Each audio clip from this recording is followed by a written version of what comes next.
Hi, hello everybody. I am our Malini. This is your Malini simple grammar class. நம்ம grammar classல active and passive voiceல நம்ம வந்து பாத்தீங்கன்னா important ஆன grammar with easy grammar topic பார்த்துட்டு இருக்கோம்.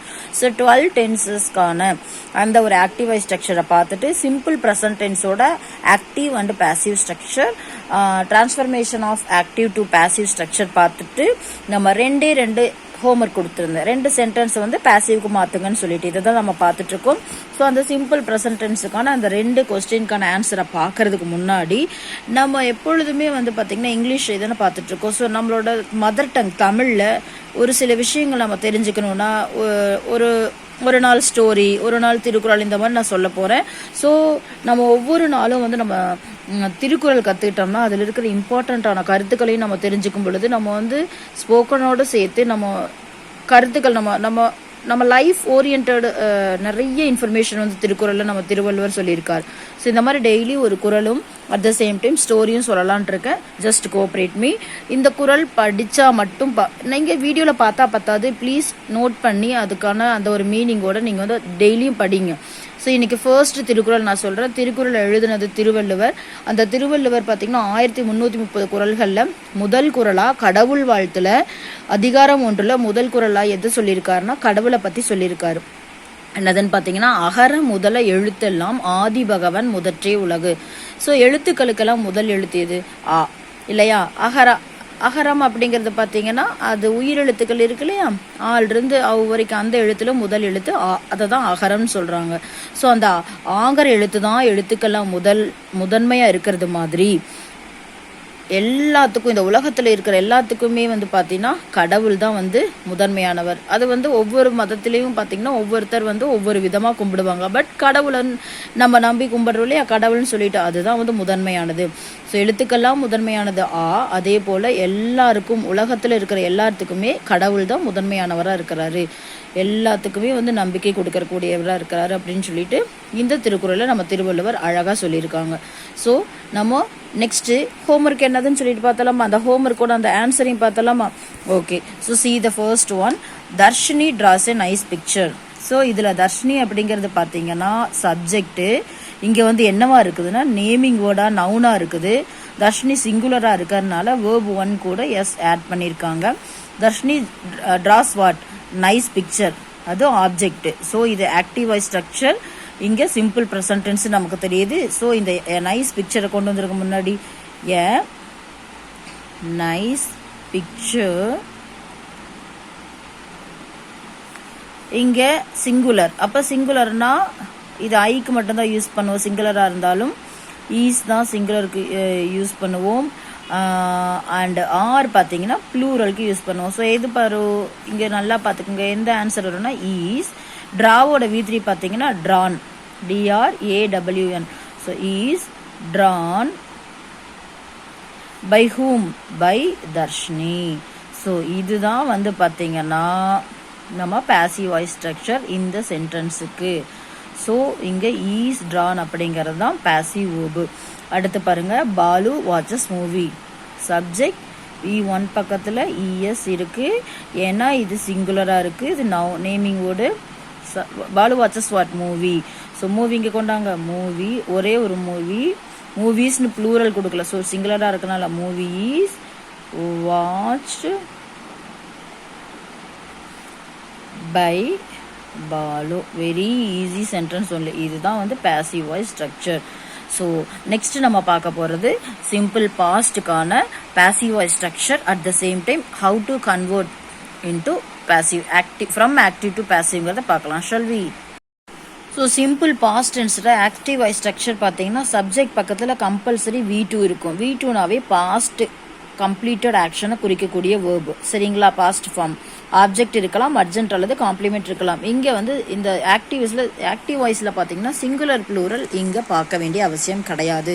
சிங்குலராக இருந்தாலும் V2 தான், ப்ளூரலாக இருந்தாலும் V2 தான். But when you change a sentence into passive structure, there you have to see the singular and plural form when you change.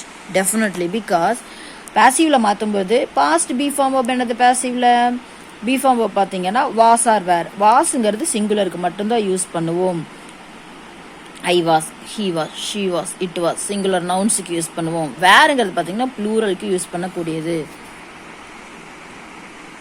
சரிங்களா? புரியுதா உங்களுக்கு? We were, you were, they were, plural nouns இருக்குது, எல்லாத்துக்குமே வந்து were use பண்ணுவோம். So சிங்குலருக்கு was, ப்ளூரலுக்கு were. பக்கத்தில் கம்பல்சரி நம்ம வந்து பேசிவ்னாவே வந்து என்ன யூஸ் பண்ணுவோம்னா V3 agent by objective pronoun அல்லது நேமிங் வேர்டு ஆசிட்டிஸ் அப்படியே போட்டுருவோம். ரிமைனிங் வேர்ட்ஸ் அர்ஜென்ட்டோ காம்ப்ளிமெண்ட்டோ அப்படியே எழுதிப்போம். ஸோ ஆக்டிவ் ஸ்ட்ரக்சரும் பேசிவ் ஸ்ட்ரக்சரும் இதுதான். எக்ஸாம்பிள்ஸ் பாருங்க. They shot a video of the Titanic. இதில் தே அப்படிங்கிறது தான் சப்ஜெக்ட். இங்கே பார்த்தீங்கன்னா ப்ரனவுனாக வந்திருக்கு, சப்ஜெக்ட் நவுன் இல்லை. அடுத்து தே ஷோடு, இது V2 ஷோவோட V2 ஃபார்ம். சரிங்களா? ஷோங்கிறது ப்ரெசன்ட், இது past. Showed what? A video of the Titanic. இது ஃபுல்லாக ஃப்ரேஸ், இந்த ஃப்ரேஸ் ஃபுல்லாகவே ஆப்ஜெக்ட் தான். ஸோ ஆப்ஜெக்ட் ஏன் வீடியோ, ஒரே ஒரு வீடியோ. ஸோ அதை ஃபர்ஸ்ட் நம்ம எடுத்துக்கோ. இது ஆக்டிவ் வாய்ஸ் ஸ்ட்ரக்சர்.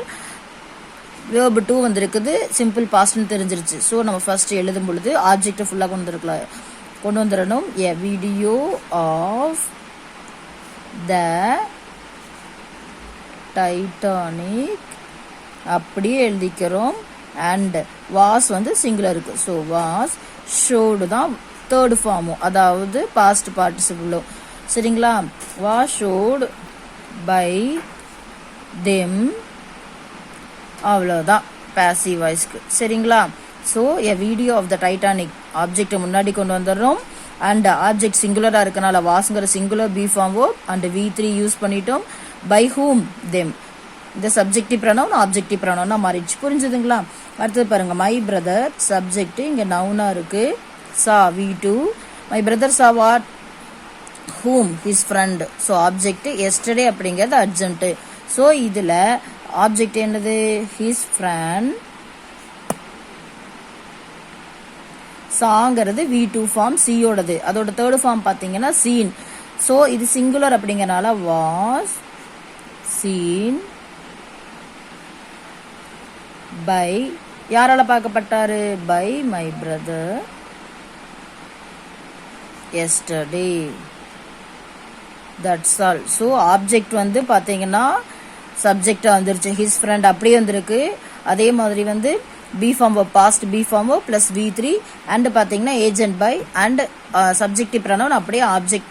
சப்ஜெக்டில் வந்து நவுனாக இருக்கிறது, ஆப்ஜெக்டில் நேமிங்கோட ஆசிட்டிஸே வந்துருச்சு. அர்ஜென்ட் அப்படியே எழுதிட்டோம். That's all. This is passive.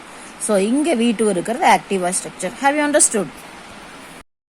Next one பார்த்தீங்கன்னா the cat killed the mouse. இதில் வந்து த கேட் அப்படிங்கிறது சப்ஜெக்ட், இது வந்து நவுனாக இருக்குது. த கில்டு V2, ஆப்ஜெக்ட் பார்த்தீங்கன்னா த மவுஸ். ஸோ இதை மாற்றும் போது த மவுஸ் ஆப்ஜெக்டை கொண்டு வந்துடுறோம். இது ஆக்டிவ் வாய்ஸ் ஸ்ட்ரக்சர் கன்ஃபார்மாக தெரியும். V2 இருக்கு, சிம்பிள் பாஸ்ட் டென்ஸில் ஆக்டிவ் வாய்ஸ் ஸ்ட்ரக்சர். மவுஸ் ஆப்ஜெக்டை கொண்டு வந்துடுறோம், singular. So was guild V3, இதே தான் V3 killed by the cat. சரிங்களா? ஓகே. ஸோ அடுத்தது ஒரு 2 சென்டென்ஸ் கொடுக்குறேன் உங்களுக்கு. வந்து ஆல்ரெடி வந்து சிம்பிள் ப்ரெசென்ட்டில் மாற்றிருக்கீங்க. இதில் ஆக்டிவ் வாய்ஸ் ஸ்ட்ரக்சர் எது அப்படின்னு நம்ம வந்து ஃபைண்ட் பண்ணிவிட்டு இது சிம்பிள் பாஸ்டில் கொடுத்துருக்கேன். ஸோ இதுக்கு நம்ம வந்து இன்னொரு வாய்ஸில், அதாவது பேசிவ் வாய்ஸ் ஸ்ட்ரக்சரில் எப்படி மாற்றுறதுன்னு சொல்லிட்டு நீங்கள் ட்ரை பண்ணி பாருங்கள். நான் நாளைக்கு கிளாஸில் வந்து கம்பல்சரி ஆன்சர் சொல்கிறேன். ஸோ ஒரு குட்டி ஸ்டோரி பார்த்துட்டு நம்ம வந்து இன்னைக்கு வீடியோவை கம்ப்ளீட் பண்ணிக்கலாம். ஓகேயா? ஸோ உங்கள் எல்லாருக்குமே தெனாலிராமன் அப்படிங்கிற ஒருத்தரை பற்றி தெரியும். தெனாலிராமன் எப்பொழுதுமே வந்து நகைச்சுவை மன்னர்னு சொல்லுவாங்க. ஸோ அந்த தெனாலிராமனோட கதைகளில் வந்து ஒரு அழகான ஒரு வந்து நகைச்சுவையான ஒரு ஸ்டோரி தான் பார்க்க போகிறோம். ஸோ விஜயநகர அரசர் இருக்கார்லையே, அவர் வந்து தன்னோட அம்மா மேலே ரொம்ப பாசம் வச்சுருந்தார். பாசம் மரியாதை ரெண்டுமே இருந்திருக்கு. அவர் வந்து அம்மா வந்து இறக்குற காலத்தில் வந்து அம்மா கிட்டே இருந்து எல்லா கவனிச்சுக்கிட்டாரு. அம்மா படுத்த படிக்கையாக இருக்கும்போது அவங்களுக்கு தேவையான எல்லாத்தையும் வாங்கி கொடுத்தாரு. அப்போ வந்து அம்மா கடைசியாக கேட்ட மாம்பழத்தை வந்து கொடுக்க முடியாத பருவமாக இருந்தது. ஏன்னா அந்த பருவத்தில் மாம்பழம் கிடைக்கல. ஸோ அந்த அம்மாவோட ஆத்மா சாந்தி அடைய முடியாமல் போயிடுச்சு. கடைசி நேரத்தில் அம்மா வந்து மாம்பழம் சாப்பிட்றதுக்கெல்லாம் போயிடுச்சு. ரொம்ப ஃபீல் பண்ணேன்.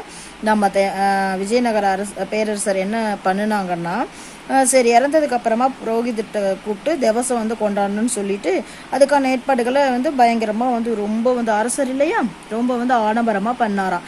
அப்படி பண்ணிட்டு இருக்கும்போது என்னதான் திவசம் கொண்டாடினாலும் நம்ம அம்மா வந்து ஆசைப்பட்டு அந்த மாம்பழத்தை சாப்பிட முடியாமல் போயிடுச்சின்னு சொல்லிட்டு ரொம்ப ஃபீல் பண்ணிட்டு இருக்கும் பொழுது அந்த உறுத்தல ராஜகுருட்ட சொல்றாரு. ராஜகுரு என்ன சொல்றாரு, அவர் தந்திரமா அரசரி இதை தொடர்பா புரோகிதர்களை கூப்பிட்டு நம்ம தெளிவுபடுத்திக்கலாம்னு சொல்லிட்டு புரோகிதர்கிட்ட கூப்பிட்டு கேட்காட்டியும் சாகர சமயத்துல ஆசைப்பட்ட பொருளை வந்து சாப்பிடாம அவங்களோட ஆத்மா சாந்தி அடையாது. அதனால அவரோட சக்திக்கு தகுந்த மாதிரி அந்தனருக்கு தானம் செஞ்சாங்கன்னா அவங்க ஆசைப்பட்ட அந்த ஒரு சொர்க்கத்தை அடையலாம்னு சொல்லங்காட்டியும், அதுலயும் அரச வம்சத்துல யாராவது இறந்தாங்கன்னா அவங்க ஆத்மா சாந்தி அடையாம இருந்தா 108 பிராமணர்களுக்கு ரொம்ப வந்து சுகபோஜனம், இறந்தவர்கள் விரும்பிய பொருளை தங்கத்தால செஞ்சு தரணும் அப்படின்னு சொல்லிட்டு அரசர்கள் வந்து அரசர்கிட்ட வந்து புரோகிதர்கள் சொல்றாங்க. ராஜகுரு அது சரின்னு சொல்றாங்க.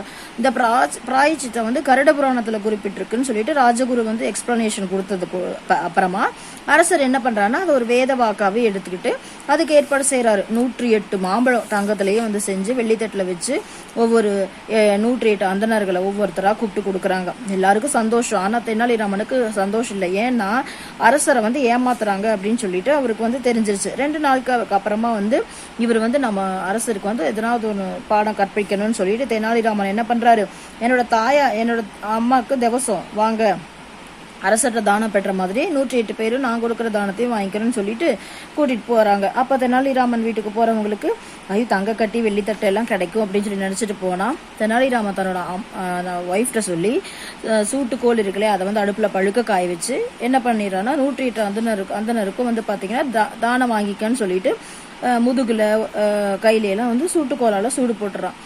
எல்லாரும் வந்து சூடு தாங்க முடியாம அழறாங்க. அப்ப தெனாலிராமன் என்ன சொல்றான், இங்க இதுதான் எங்க அம்மா என்ன நான் கொடுக்க வேண்டிய பரிசு அப்படின்னு சொல்லிட்டு அந்தனர்கிட்ட பேசிட்டு அதுக்கப்புறமா வந்து அவர் வீட்டுல இருக்கார். அப்போ அரசர்கிட்ட போய் இவங்க எல்லாம் சொல்றாங்க, 108 பேர் அரசர்கிட்ட போய் இந்த மாதிரி எனக்கு பண்ணிட்டான் அப்படிங்காட்டி தெனாலிராமன் இங்க கூட்டிட்டு வாங்கங்காட்டி என்ன பண்ணி வச்சேன்னு சொல்லி கேட்கங்காட்டியும் ரொம்ப கோபத்துல கேட்கிறாரு. அவங்க அந்தனர்களுக்கெல்லாம் பார்த்தீங்கன்னா ரொம்ப வந்து சந்தோஷம். ஏன்னா தெனாலிராமனை நம்ம போட்டு கொடுத்துட்டோம், அவருக்கு ஒரு பனிஷ்மெண்ட் கிடைக்கணும். ஆனால் தெனாலிராமன் சொல்றாரு என்னன்னா உங்க அம்மா ஆத்மா சாந்தியோடய நீங்க தங்க மாம்பழம் செஞ்ச மாதிரி எங்க அம்மா வந்து இறந்து போகிற சமயத்துல வந்து காக்காவலிப்பு நோய் வந்துருச்சு, சூட்டுக்கோளால சூடு போடணும், அந்த நோய் குணமாகணும்னா அதனால வந்து நோய் குணமாகாம உயிர் பிரிஞ்சதுனால அந்த ஆத்மா சாந்தி சொர்க்கத்தை அடைய இருக்க வாய்ப்பில்லை. அதனால வந்து காக்கா வலிப்பு வந்ததுன்னா இந்த மாதிரி வந்து சூட்டுக்கோளை அடுப்புல காய்ச்சி வர்றதுக்குள்ள நாங்க அம்மா வந்து உயிர் போயிருச்சு, அதனால வந்து எங்க அம்மாவோட ஆத்மா சாந்தி அடையாம சொர்க்கத்துக்கு போகாம போயிருச்சு. அப்படி சொர்க்கத்துக்கு போகணும்னா அம்மா வந்து இறக்குற சமயத்துல இருந்து சூட்டுக்கோளால சூடு போடுறதுக்குள்ள இறந்துட்டாங்களே, அதனால நான் 108 பேருக்கு சூடு போடலான்னு சொல்லிட்டு நான் எடுத்துட்டு வந்தேன்னு சொல்லங்காட்டியும் அரசர் அப்ப புரிஞ்சுக்கிறாரு, ஓ நம்ம வந்து ஏமாந்துட்டோம்னு சொல்லிட்டு. அப்போ அரசருக்கே சிரிப்பு வந்துட்டு ராஜகுரு அந்தனர் இவங்கெல்லாம் நம்மளை ஏமாத்திருக்காங்கன்னு சொல்லிட்டு தெனாலிராமன் வந்து புத்திசாலித்தனமாகவும் நகைச்சுவையாகவும் நம்மளுக்கு வந்து நல்ல விஷயத்த புரிய வச்சுட்டாருன்னு சொல்லிட்டு அவர் வந்து சந்தோஷப்பட்டார். ஸோ நம்ம யார்கிட்டையும் ஏமாறக்கூடாது அப்படிங்கிறத இந்த கதை நகைச்சுவையா சொல்லியிருக்காங்க. ஸோ ஸ்டோரி புரிஞ்சுதா இல்லை வேகமாக சொல்லிட்டனும்?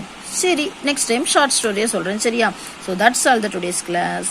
Thank you all of you. See the full video and then only you can understand. Thank you. Always support me. Thank you.